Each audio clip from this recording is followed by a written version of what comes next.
नमस्कार मंडळी, मी आहे रोहिणी आणि फूडी रोहिणीमध्ये तुमचं खूप खूप स्वागत आहे.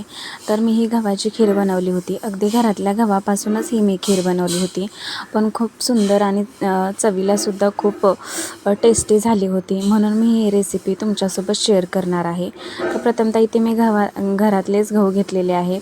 हे साधारणतः पावशेर असे गहू आहेत. तर त्याला मी स्वच्छ धुवून असे घेतलेले आहे.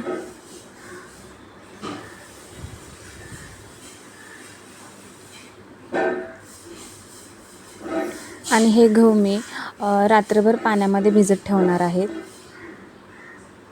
आणि इथे बघू शकता, रात्रभर पाण्यामध्ये भिजत ठेवल्याने हे गहू फुललेले आहेत. तर इथे मी कपडा घेतलेला आहे आणि त्यामध्ये हे गहू काढून घेतलेले आहेत.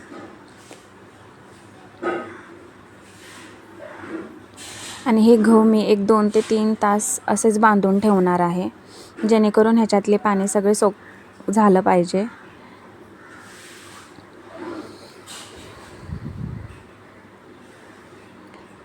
आणि हे इथे बघू शकता, अशा पद्धतीने मी ह्याला बांधून 2 ते 3 तास ठेवले आहे.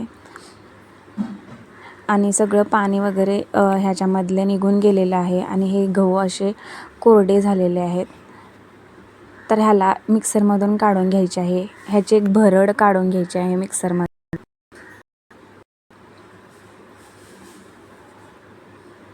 तर साधारणतः ती भरड अशी झाली पाहिजे. अशा प्रकारे अशी भरड बनवून घ्यायची. तर ही भरड मी कुकरला लावून घेणार आहे. एक तांबे 1.5 तांबे पाणी घातलं आहे आणि ती भरड मी कुकरला लावून घेतलेली आहे. 14 ते 15 शिट्ट्या करून घेतल्या आहेत, जेणेकरून व्यवस्थित शिजलं गेलं पाहिजे. आणि ते सुंदर शिजलं गेलेलं आहे.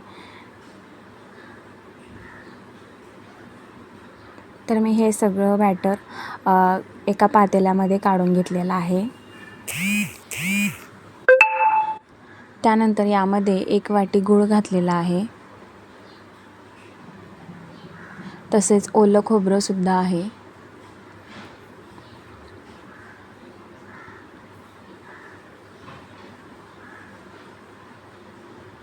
ह्याला व्यवस्थित असे मिक्स करून घेऊया.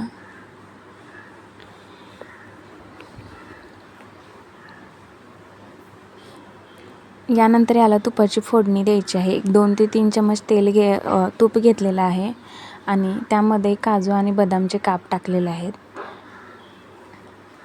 ह्याला खरपूस होईपर्यंत भाजून घ्यायचं आहे काजू आणि बदाम.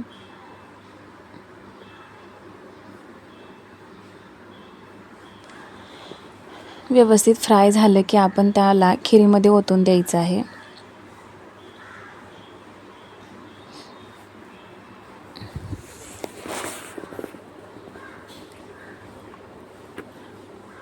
आणि हे तूप आपण खिरीमध्ये टाकून घेऊया.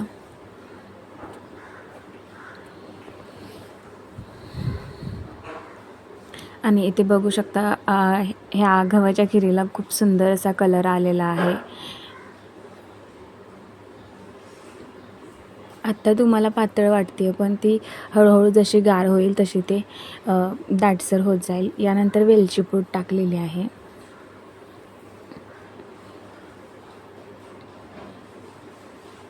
ह्याला व्यवस्थित असे मिक्स करून 10 मिनिटे परत शिजवून घेऊया.